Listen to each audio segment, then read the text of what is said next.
Importante sa isang pamilya na magkaroon ng sariling tahanang mauuwian. Subalit paano kung sariling mga kadugo mo pa ang magkakait sa'yo nito?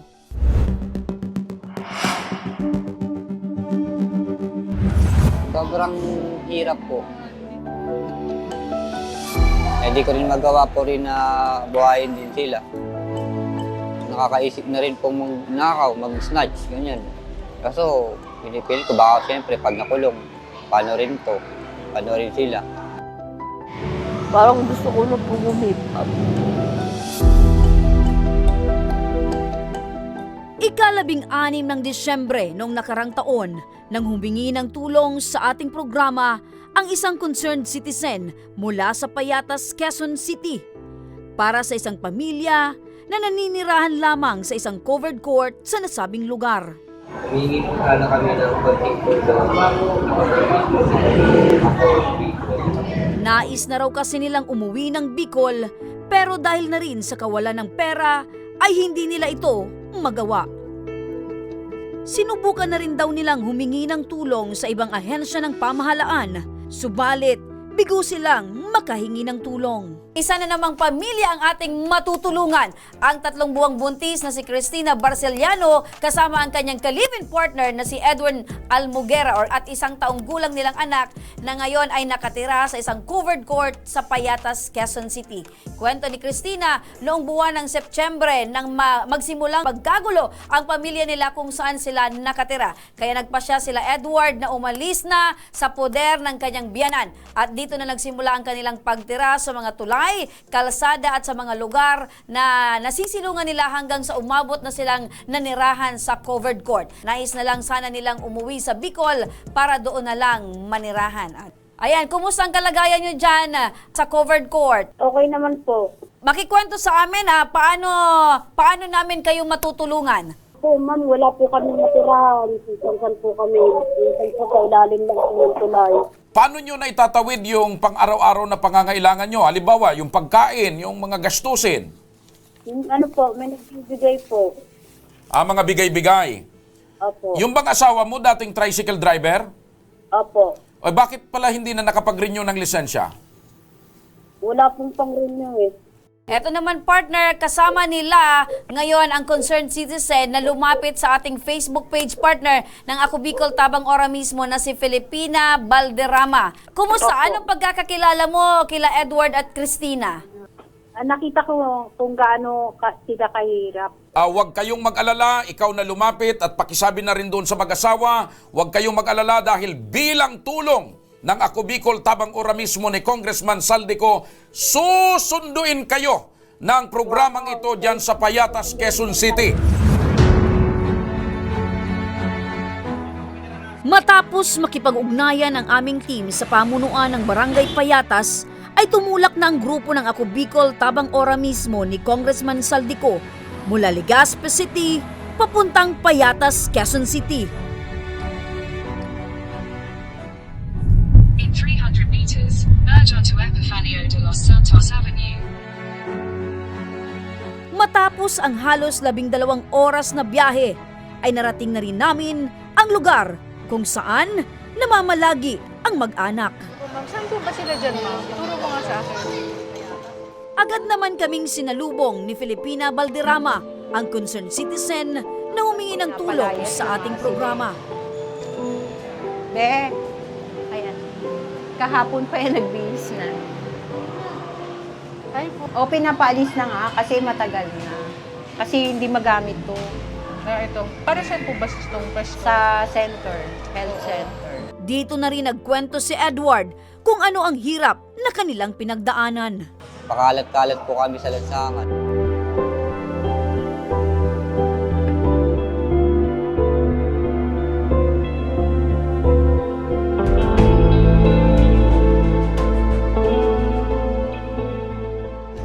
Hanggang nakalikom ng konting pera hanggang sa napunta po dito sa Payatas. Sobrang hirap po. Sobrang hirap po. Ano po, minsan, may nagbibigay lang po sa amin ng mga pagkain dito, mga kabataan, mga ano.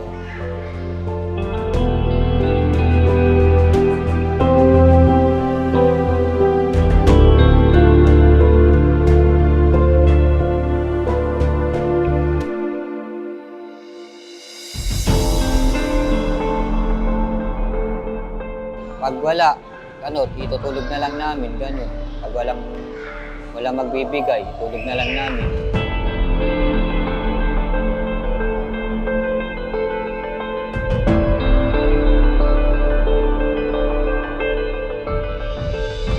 Di ko rin magawa po rin na buhayin din sila. Nakakaisip na rin pong magnakaw, mag-snatch, ganyan.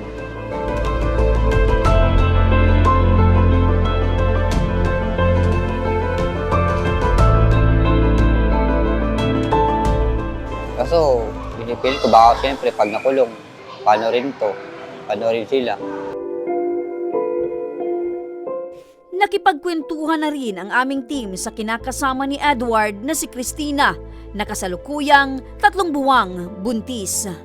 Nga po, sana mangingi lang po sana sa DSWD na pamasahe po para po makauwi ng dito.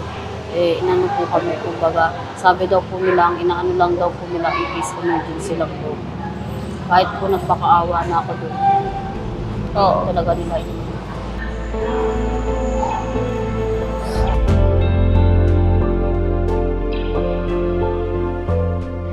Parang gusto ko na po humip-up. Pero sa kabila ng hirap na kanilang sinapit sa pakikipagsapalaran sa Maynila, ay nakatatak pa rin sa isip ni Christina ang ginawa sa kanila ng pamilya ng kanyang kinakasama. Siguro ano pa po, matagal-tagal pa po bago po parang ano pa po yung samahan doon. Ngunit sa kabila ng mga pagsubok na dumating sa kanilang buhay, ay hindi pa rin bumitaw si Edward para ipadama sa kanila ang kanyang tunay na pagmamahal. Napakita niya po sa akin na responsable po talaga siya. Maraming salamat kasi kahit na ako ng pamilya mo, pinili mo pa rin kami.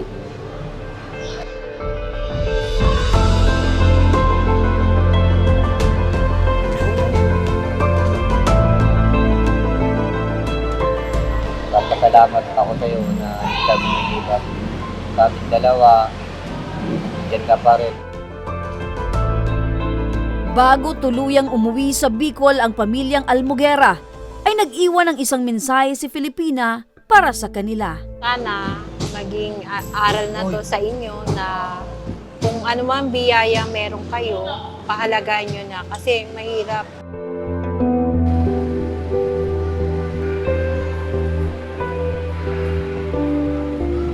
Kapasalamat po kami kay Ate Pilipina na tulungan po kami na uwi na rin po kami ng Bicol.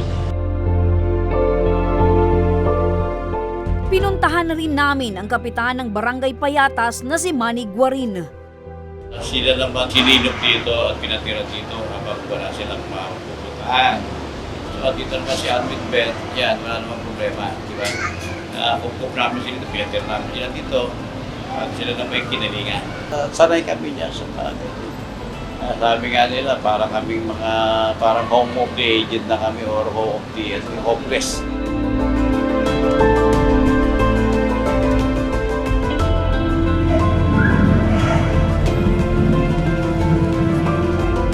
Personal ding pinuntahan ni Kapitan ang mag-anak na kasalukuyan ng nag-aayos ng kanilang gamit.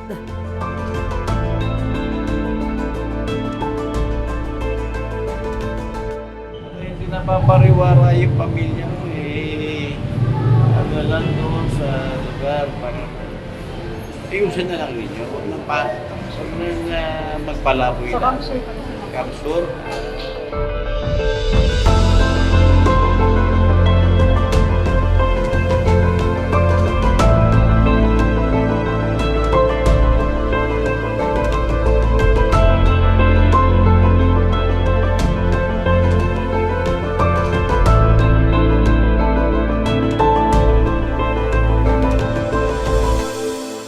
sandali pa. Masaya rin ang kanilang mga naging kaibigan sa Payatas na makakauwi na sila sa Bicol.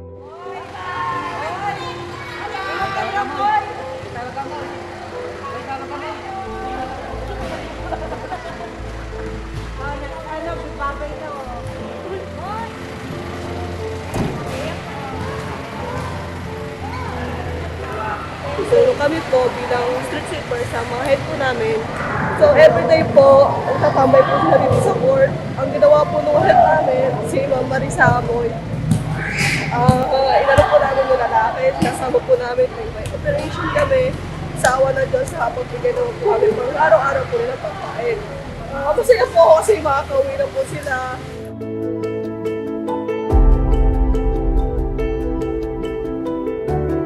Matapos makapagpaalam sa mga kaibigan at sa pamunuan ng Barangay Payatas si Edward Almoguera at ang kanyang pamilya, ay agad na rin kaming bumiyahe pabalik ng Bicol.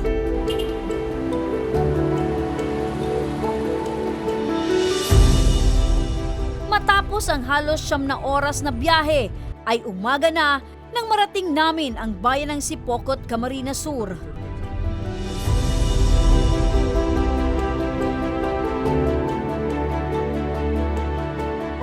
Bago sila bumaba ng sasakyan, ay mapapansin na balisa at kabado ang mag-asawa. Wala ring kasiguraduhan kung tatanggapin pa sila ng pamilya na kanilang babalikan. Nakabuhan po kasi ngayon lang po siya nakano dito. Ngayon lang makakano yung mga kamag-anak niya. Sana magkasundo po kami. Makikisama na po sa lahat.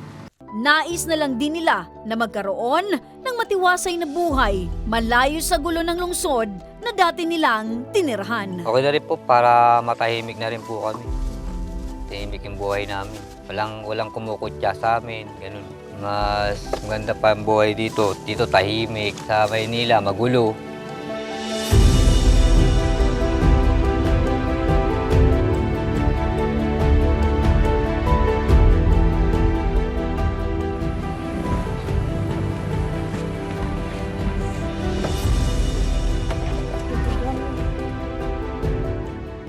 Bago pa namin marating ang lugar kung saan nakatira ang mga kamag-anak ni Edward. Dahil sa kipot at dulas na kalsada papunta sa barangay Binahian, ay kinailangan naming iwanan ang aming sasakyan at magrenta ng mga habal-habal. Napakahirap. Kaya hindi pwedeng dalawang angkas eh. Kasi kita mo naman yung lubak-lubak na daanan. Walang hirap. Hindi pa nakagawa kasi kalsada.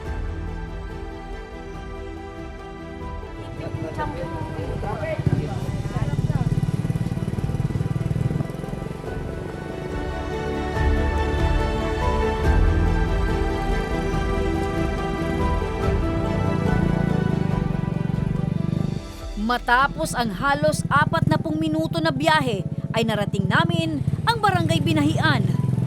Agad kaming nagtungo sa barangay hall.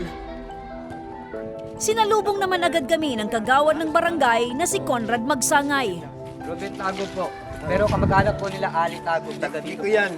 Oh, yun si Ali. Oh, si Ali.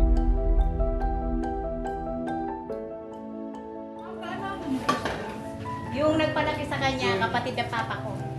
Ma'am. Kami po ay from Ako Bicol, Tabang Organismo. Public service program po yun ni Congressman Saldico. Kami po ay naparito kagawad kasi ito pong pamilya na Christina at si Kuya Edward ay galing buong Payatas. Ako mag-stay daw kami doon tapos sa ibang tao na may pumayag naman din. Kayo doon kinapunta sa cover court? Opo. Hanggang sa tumagal-tagal po. Na doon po kami sa cover court tumira. Tapos ano na nangyari nung doon sa cover court na? Doon lang po kami, natutulog lang po doon. Minsan, pag sa pagkain naman po, may nagbibigay din po yung mga kakilala namin, mga kabataan po. Sa pagkain? Opo, ano po doon. Tapos ngayon, ano nang sumunod na nangyari sa inyo? Dahil na-pick up kayo ganito ng Ako Bicol. Natulungan kayo. Tumulong din po kasi sa amin para din po. May lapit sa kanila? Opo. Ano lang kung mo, kasi pa-rescue. Tapos napunta ka to, anong hiling mo, gusto mo mauwi mo sa amin sa barangay ng Binahian. Doon sa kasakop ng Sipokot. Ay, sa tiyuhin mo, kay Oscar na Tagog. Matapos ma-interview ni Kagawad Magsangay si Edward at ang kanyang pamilya, ay nagpasalamat din siya sa Ako Bicol tabang ora mismo ni Congressman Saldico dahil agad na natulungan ang isa nilang kabarangay. Congressman Saldico, nagpapasalamat po kami sa iyo at itong sa naming taga-barangay ng Binayan, natulungan po ng Ako Bicol, kaya lubos po ako nagpapasalamat. Agad na rin kaming nagtungo sa bahay ng tiyahin ni Edward.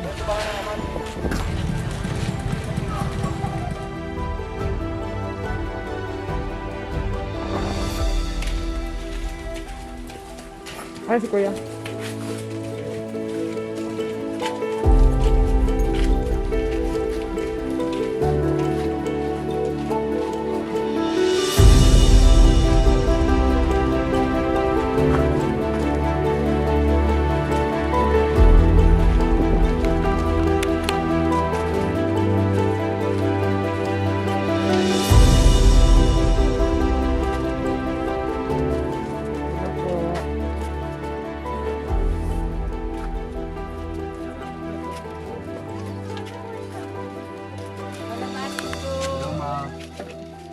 Kilala mo yan?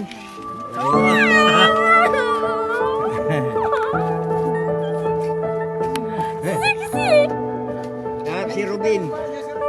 Mama na si Rubin. Na-rescue nila sa Payatas daw to sa Manila. Eh, tinulungan nila rito ng Ako Bicol. Kaya laking pasalamat. Hindi, tiyahin. Pagdating namin sa bahay ng tiyahin ni Edward, ay maayos naman niyang tinanggap ang mag-anak. Bale ma'am, rinescue po namin sila from Payatas kasi ilang buwan na po silang natutulog sa covered court, ma'am. Sa kalagitnaan ng kanilang pag-uusap, ay dito na ipinaliwanag ni Edward kung bakit napunta sila ng kanyang pamilya sa Payatas, Quezon City. Bakit ka lumayas doon? Ayoko gusto nila magbukod kami. Yan, nagbukod ako, nag-less ako dun sa atin. Napunta ako ng Payatas. Doon kami ano. Alam nila na lumayas ka na doon. Kailan ka pa naglayas? Nung kailan ba? Tagal na rin. Tapos inabot kami ng 2 buwan doon may sa Payatas, sa covered court, na naninirahan. Ang ganda-ganda ng buhay niyo sa Bulacan. Nagpunta kayo dito. Hindi, kaya gusto ko tahimik na lang din. Yung pamangkin yan, Akin Rubin. Ma'am, naiyak ka kanina. Ano ba yung pakiramdam na after how many years ba? Ngayon nakita mo na ulit siya. Ang tagal na po kaya hindi ko nakita. Ilang taon na po ba, ma'am? Siguro mga 10 years na po. Lumaki po siya sa amin. Bata dito. Nung bata pa siya, lagi siya napunta dito. Kasama nung kapatid dito. Tapos hanggang lumaki, nung pumunta rin kami sa Bulacan. Laging mama rin ang tawag niya sa akin, pero may tunay po siyang magulang. Kaya nahulog na po ang loob ko sa iya. Ma'am, nung nalaman mo, ma'am, yung nangyari sa kanila sa Payatas na naninirahan sila sa covered court, ano po yung naramdaman mo, ma'am? Wala man po kaming alam. Di man po alam namin na naglaya sila. Ngayon ko lang po nalaman na tinawag niya akong mama.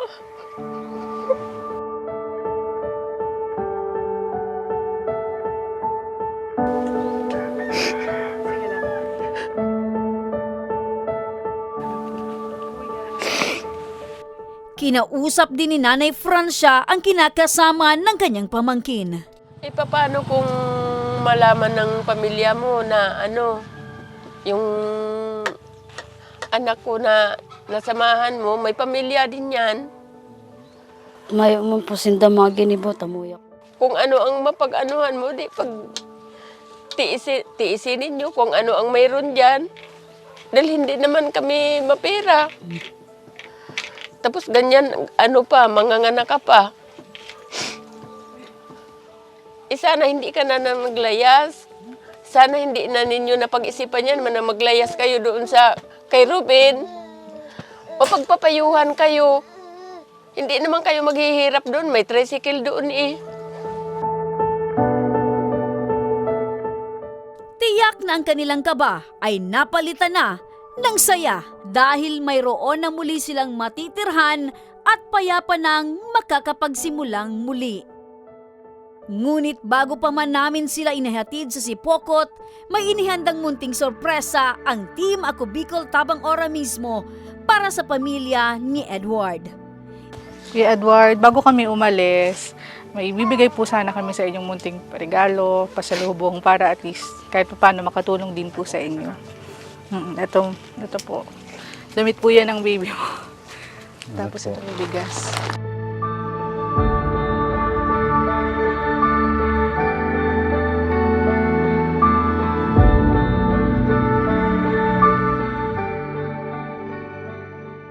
Panibagong buhay na magkakasama kami.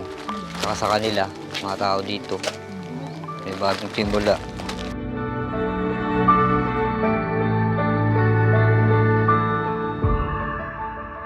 Papasalamat po ako sa Ako Bicol po, para mismo po.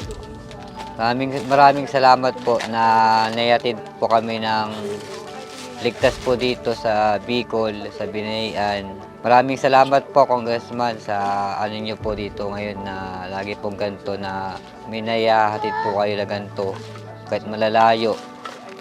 Maraming salamat po talaga. Salamat po, Congressman.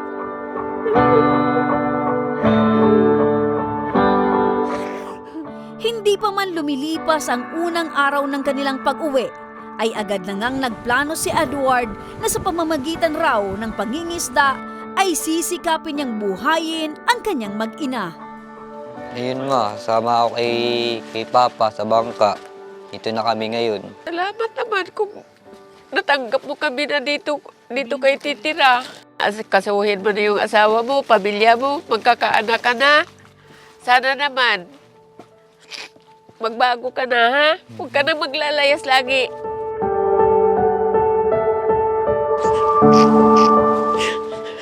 Isang problemang pampamilya na naman ang nabigyan ng katugunan ng Ako Bicol Tabang Ora mismo ni Congressman Saldico.